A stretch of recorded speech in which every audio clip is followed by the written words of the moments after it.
Our guest in this edition of the program is a senior legal mind, Senior Barrister Ashu Emmanuel Agbo is the national president of the Reform Political Party. Barrister, welcome to the program.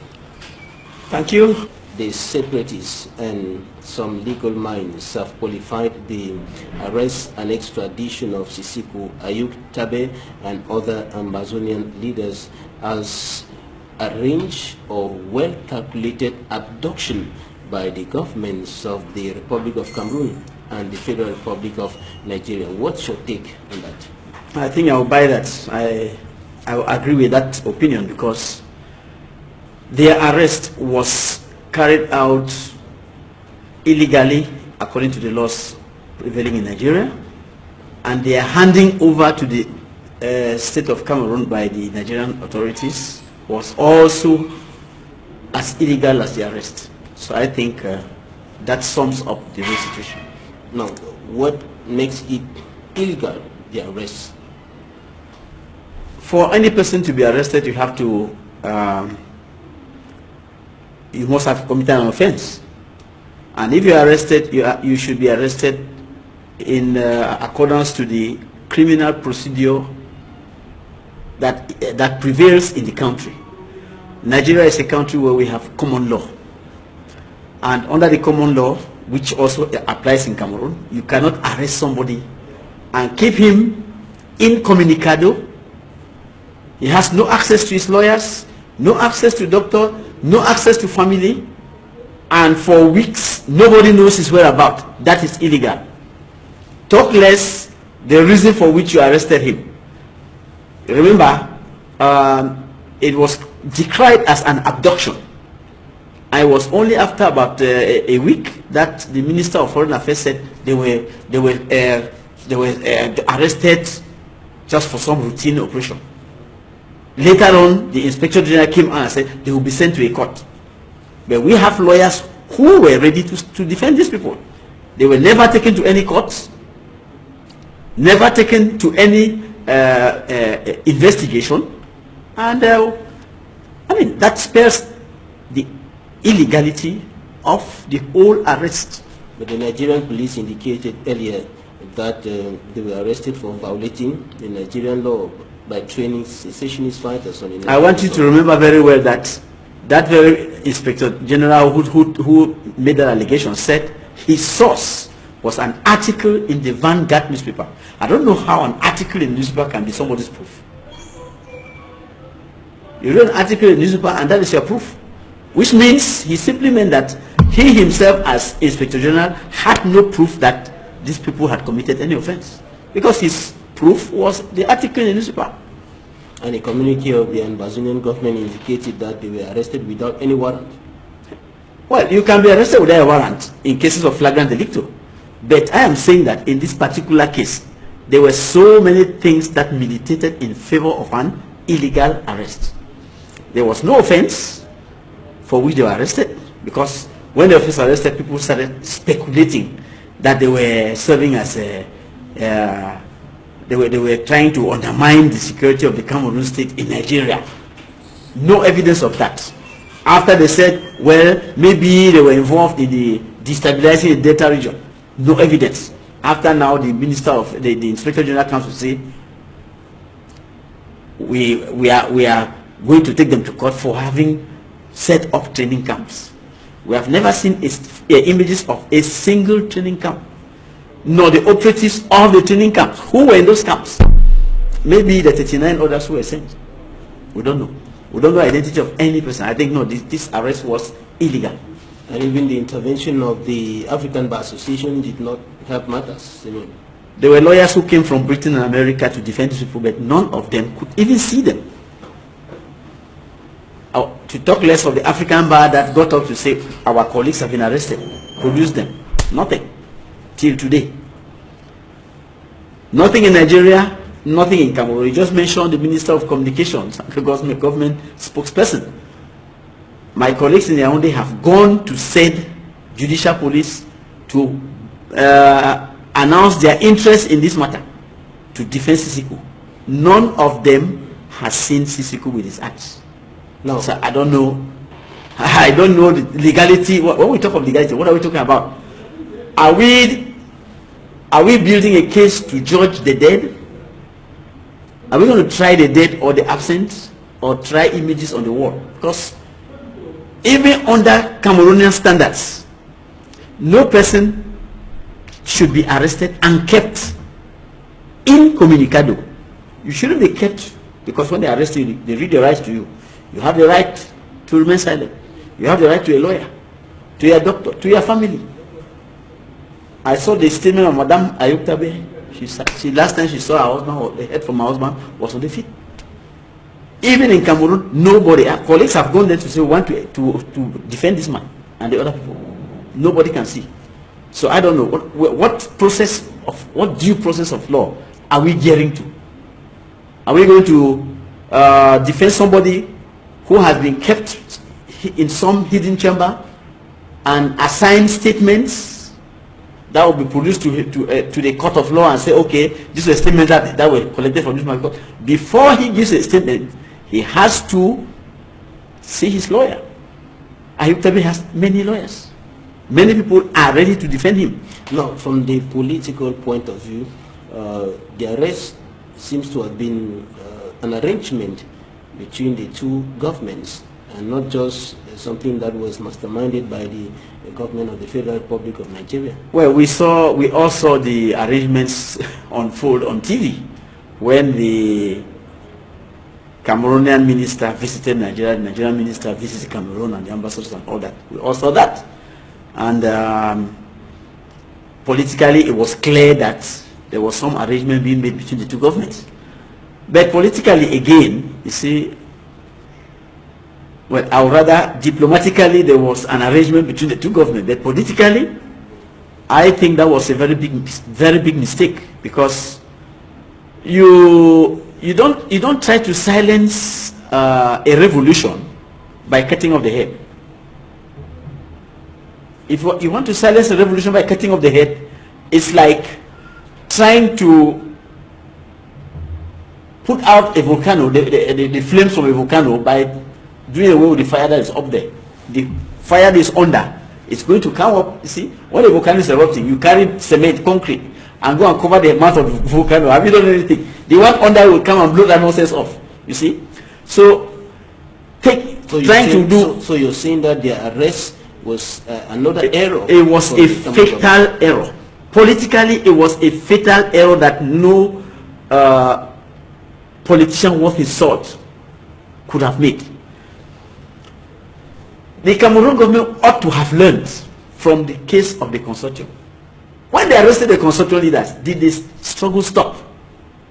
It didn't. It still fled up. Now, after failing with the consortium, they come now, they have an interim government. It's not consortium, a government, which has ramifications all over. You come and arrest a few elements, because I want to believe that it was not the entire government that was arrested. The proof, we still have somebody like Chris Anu talking. They saw another one who said he missed the flight. Others who are in America. Bob Gahamoni, who has been elected another interim leader. So it was a fatal error that they ought not to have done politically. Because if you catch these people and kill them, they become martyrs. And you know the martyr effect. They will be adored by the people. And when people start adoring fallen heroes, you think you can quench the cause? No way. If you leave them alive and you bring them here like they say they are here, the day people will see that these people are in Cameroon, I'm telling you, we are in a very bad situation, because this is a struggle that has gone out of hand, because it has an arm wing. They're killing people every day. You and I are not safe. In fact, from social media we see information that they are giving the government up to Monday. I will not leave my house. I would not like to leave my house on that Monday. Now, weeks after the arrest in the Federal Republic of Nigeria, the Minister of Communication and Government spokesperson of the Republic of Cameroon, Issa Chilima Bakare, in a press conference, confirmed their extradition. But some legal minds like you are saying that it wasn't extradition, but it was something else. Extradition is a process of law. It's a judicial process. Extradition is ordered by a court of law. We have it even in our criminal procedure code. Extradition is a judgment. It's a well-defined procedure that takes a long time. There was no extradition in this particular case, because extradition starts with a diplomatic application, which leaves Cameroon through diplomatic channel to Nigeria. Then it goes from diplomatic channel now to the criminal court, the competent criminal court that has to entertain the application, and the person to be extradited is given the opportunity to defend himself. In this particular case, I'm very sure that the two countries saw that it was impossible for them to send those people to Cameroon by way of extradition, because all the laws and international treaties are against. You cannot extradite somebody to a place where they're going to kill him. The law on terrorism in Cameroon has as punishment the death penalty. So nobody could accept to extradite them here on charges of terrorism. Again, many of them were political refugees. Many of them had dual nationality, American, Belgian, and all that. You cannot extradite them. Then for you to extradite, you have to show proof that they have committed something back at home.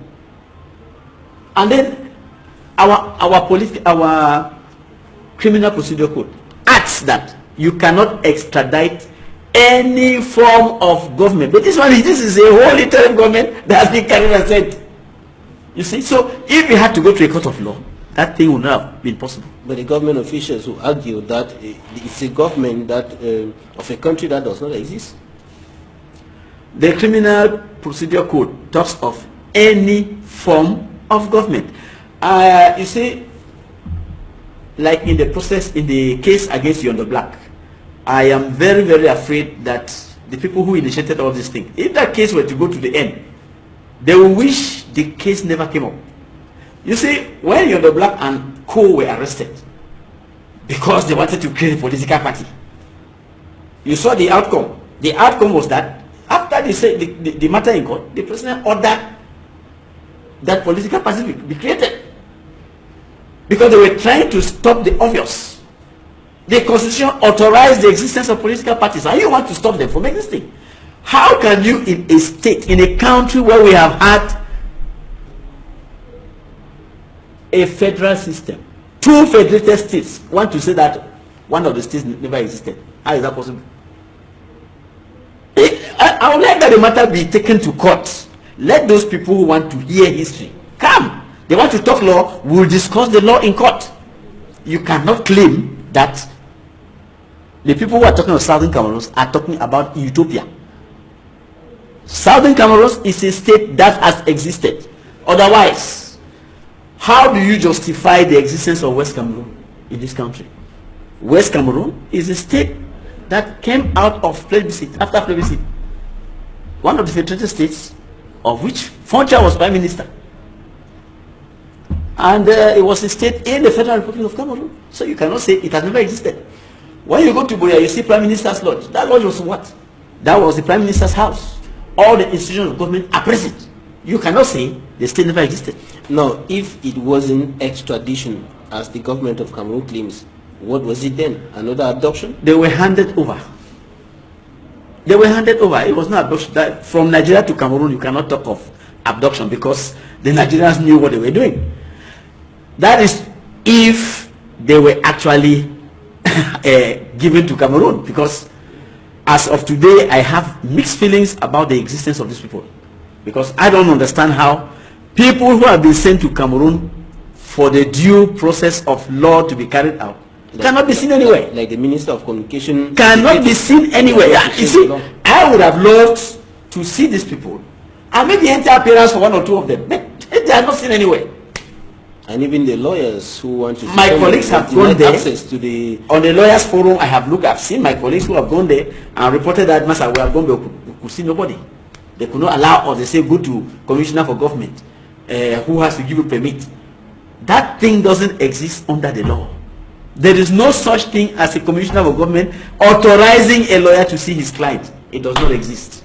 and this has provoked questions like, are they dead? Well, the people who want those questions to be asked should explain why they are putting all those hindrances to the contact between the privileged relationship between a lawyer and his client. It's a privileged relationship. You cannot stop somebody from seeing his lawyer or a lawyer from seeing his client. When it comes to the state where a lawyer can't see his client, then we start asking ourselves the question, what type of justice are we getting to? If they cannot even talk to their lawyer before any statement is made, what type of judgment are we heading to? Are you sure we're going to have a fair trial? Are we sure? Are we not sure that they're just going to be sent to the guillotine? No, but the government, however, made issued a release indicating that the leaders are in good health. They are being detained at the state. The government is not a doctor. The government is not a medical doctor. The Criminal Procedure Code says any suspect is entitled to see his doctor, to see his lawyer. The legal doctor is a lawyer. The medical doctor is the doctor. The government is neither a lawyer nor the doctor for the suspect. So they should play their own role and leave lawyers and doctors do theirs. Why can the lawyers not see them? Why can the doctors not see them? I mean, everybody should do his role. If you claim that these people are in custody and they are doing fine, let us have the medical people tell us they are fine. Somebody can be doing fine with both eyes blown out. Can be doing fine because he's still breathing, but it's a corpse. It was, however, a response to what the government of Cameroon called social media allegations of the possible assassination. I am a legal mind, and I think that legality does not go well with darkness.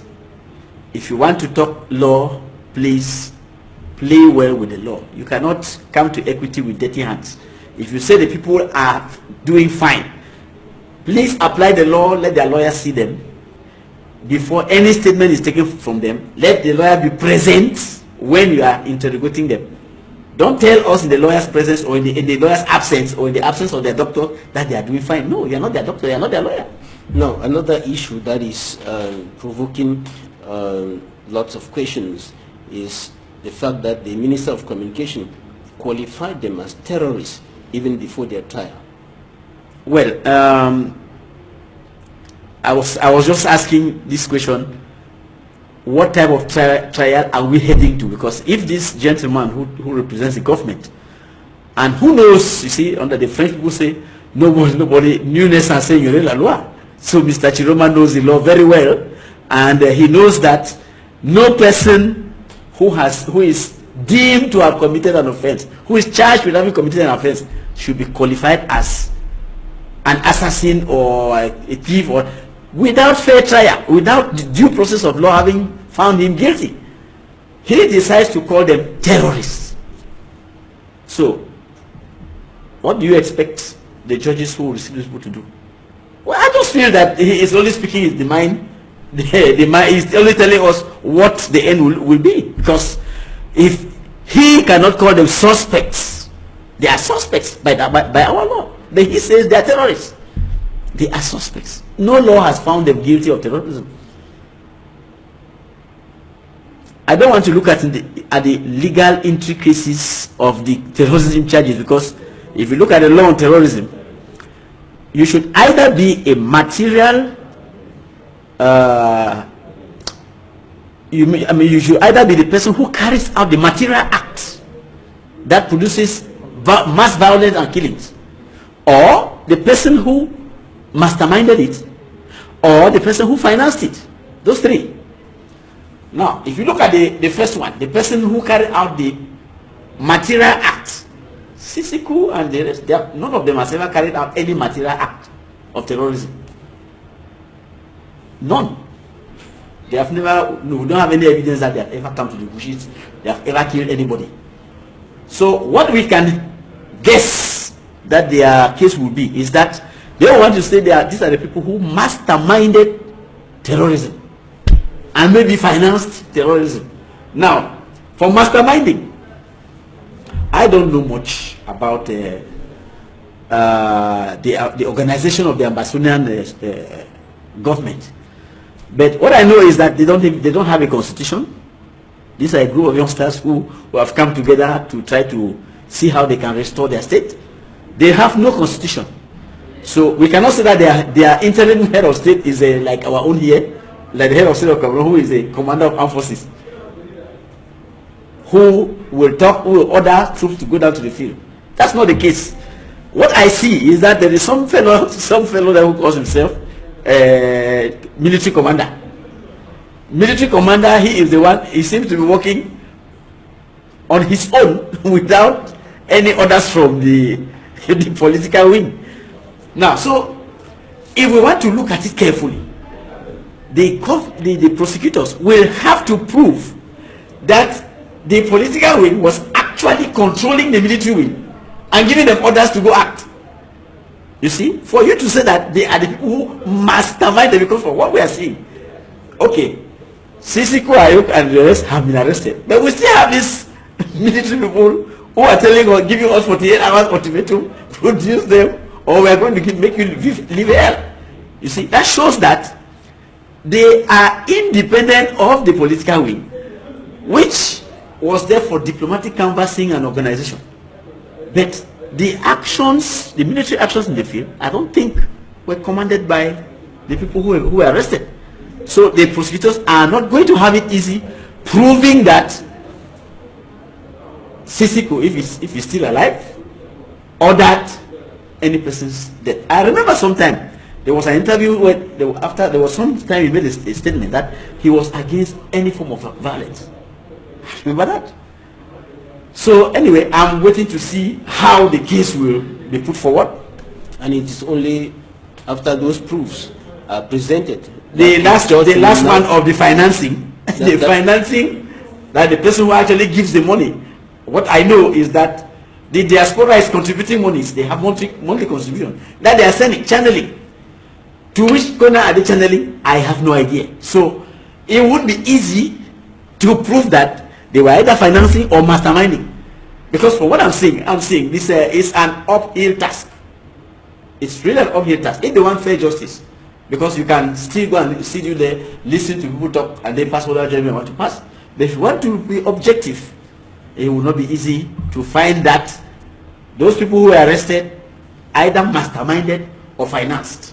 Because none of them is rich for them to finance. They have to have enough resources. There is no billionaire among them whose personal resources could have gone to fund the movement.